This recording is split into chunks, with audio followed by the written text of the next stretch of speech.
Introduciamo subito il primo ospite di questa giornata, lui è il direttore generale di Immobiliare.it, il portale numero 1 in Italia con circa 40 milioni di visitatori mensili di media e ovviamente una crescita costante. Parleremo di mercato immobiliare, accogliamo tutti insieme Paolo Giabardo. Benvenuto. Grazie. Prego.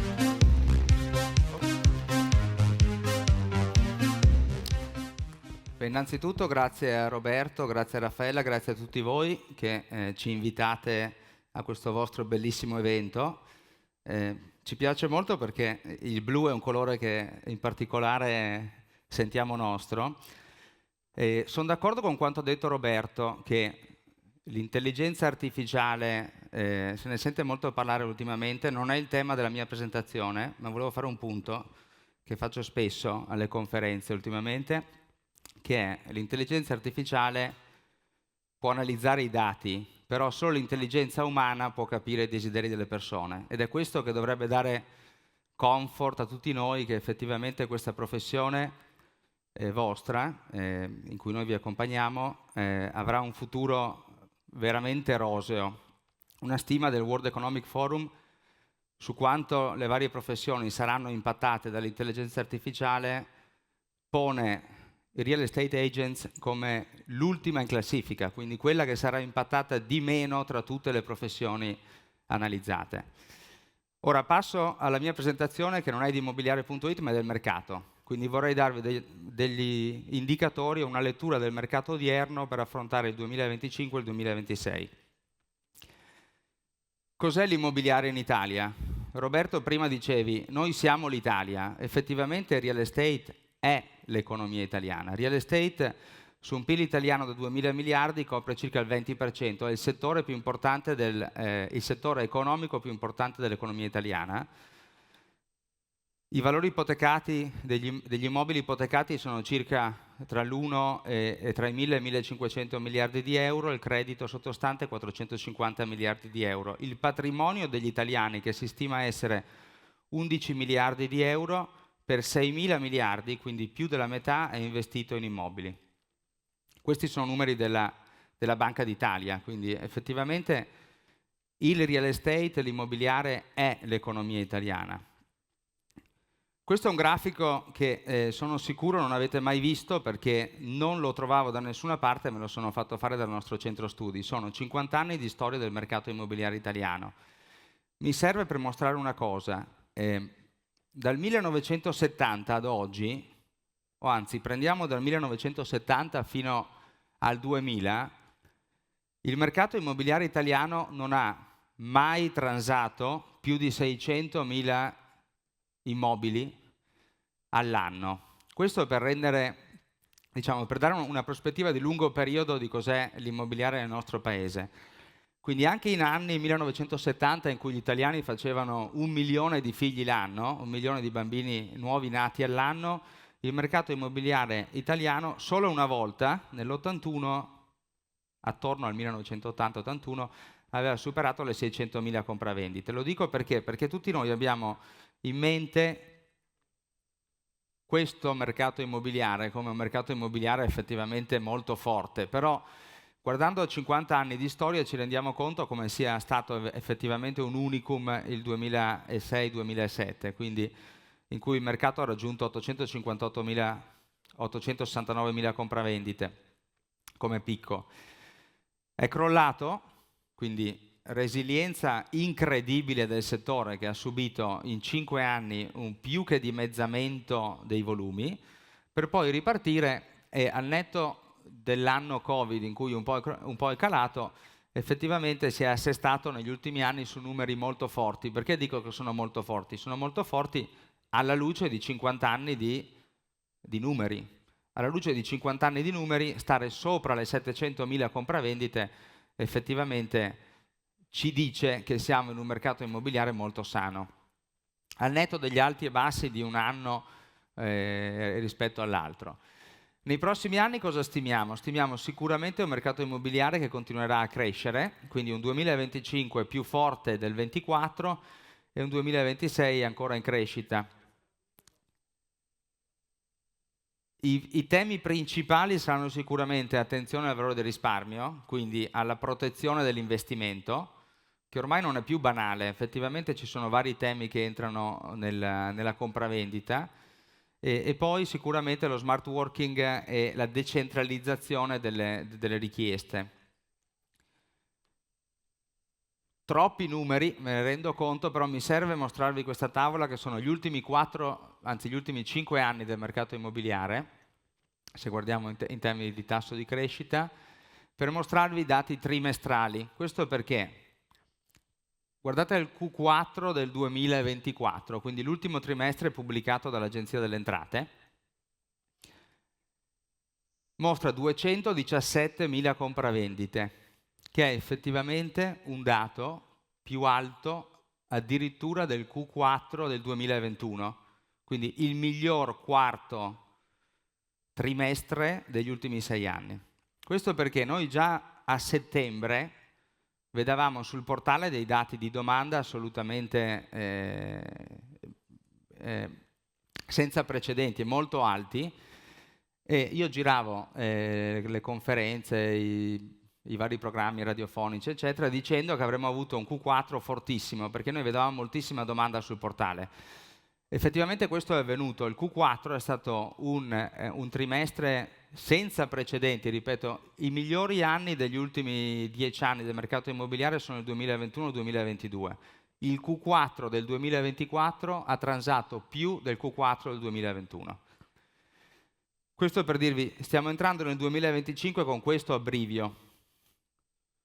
Attenzione, perché questi dati si vedono sempre aggregati in realtà quando si leggono nei giornali, quindi si vede il 2024 che è un anno dove effettivamente rispetto all'anno precedente il mercato è cresciuto dell'1%. Questo però si perde un po' i trend che stanno all'interno dei vari periodi. Il 2024 è partito soft, i tassi erano ancora importanti, e invece ha finito con una forte accelerazione.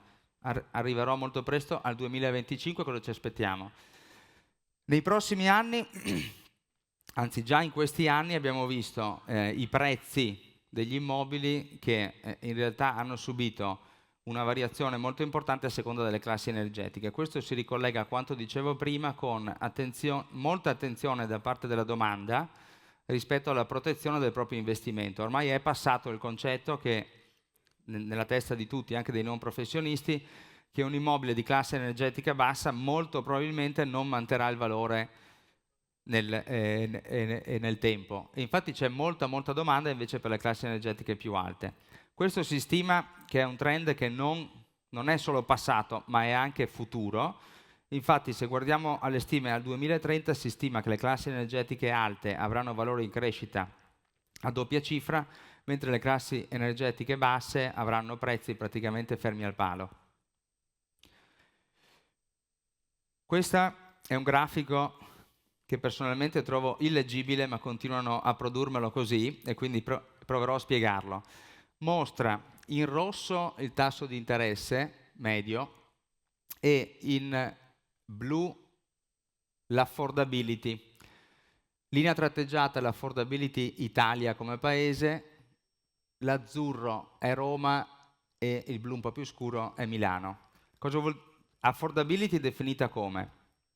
Quanti degli immobili in offerta nel mercato in quel momento sono accessibili, quindi possono essere acquistati con un mutuo all'80% a 30 anni dall'italiano medio in quella zona, quindi dalla persona che ha il reddito medio Istat di quella zona. Ora, vedete come fondamentalmente con la galoppata dei tassi, che è iniziata nel secondo semestre 2021 e ha avuto il suo massimo nel primo semestre 2023, l'affordability si è crollata. È ovvio, con l'aumento dei tassi, visto che i salari non seguono i tassi di interesse, molti meno italiani si possono permettere gli immobili in offerta. In Italia c'è stato un calo abbastanza importante di quasi 15 punti. A Milano e Roma fondamentalmente l'affordability è a singola cifra percentuale. Questa è l'accessibilità dei single, quindi un single che si approccia al mercato immobiliare con un reddito medio, quanti degli immobili in offerta si può permettere. C'è un caveat che è doveroso dire: questa è l'accessibilità media. È ovvio che se l'italiano medio non se lo può permettere, c'è metà degli italiani che se lo possono ovviamente permettere, l'altra metà no. Permettetemi una battuta, quindi fondamentalmente questo ci dice che a Milano-Roma non si può più essere single se si vuole comprare casa e bisogna effettivamente trovarsi qualcuno e questa infatti è l'affordability di coppia. Quello che è interessante vedere è che in realtà ci spiega poi i dati del Q4 2024 che l'affordability o l'accessibilità, come vedete, è in crescita dalla seconda metà del 2023 e sta tornando su buoni livelli a fine 2024. Tutto questo per dire fondamentalmente che gli italiani sono rimasti alla porta, tanti italiani per un paio d'anni, perché i tassi rendevano effettivamente inaccessibili molti immobili. Adesso tutta questa domanda sta tornando a mercato in maniera preponderante. Cosa ci aspettiamo dal 2025? Un più 2,8% delle vendite e un più 10% dell'affitto. Voi lo sapete perché siete una platea di professionisti, l'affitto è sempre un trend che precede la compravendita, quindi quando vediamo questi dati degli affitti sappiamo che arriveranno nelle compravendite a brevissimo.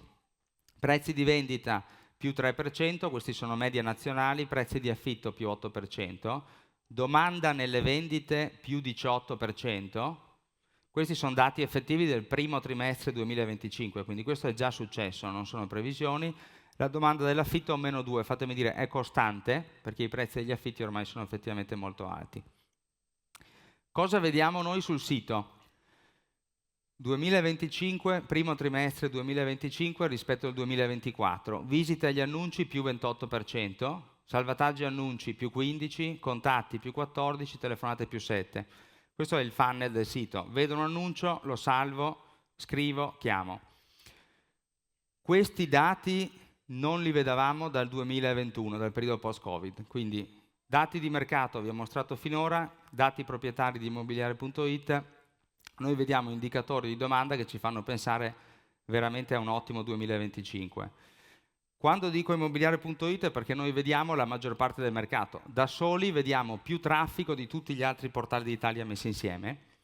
Quello che abbiamo anche fatto è creare un nuovo strumento che oggi vorrei presentarvi, non lo voglio vendere, infatti lo regaleremo a chiunque sia a questa convention e scrive a eventi@immobiliare.it, che è un nuovo strumento che vi consente di essere diciamo, proattivi nell'approcciare i nostri utenti.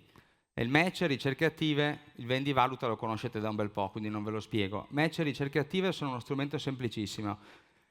Per chi di voi lo richiede, ve lo attiviamo. Nel momento in cui pubblicate un immobile, un secondo dopo vi diamo tutta la lista degli utenti potenziali compratori di quell'immobile.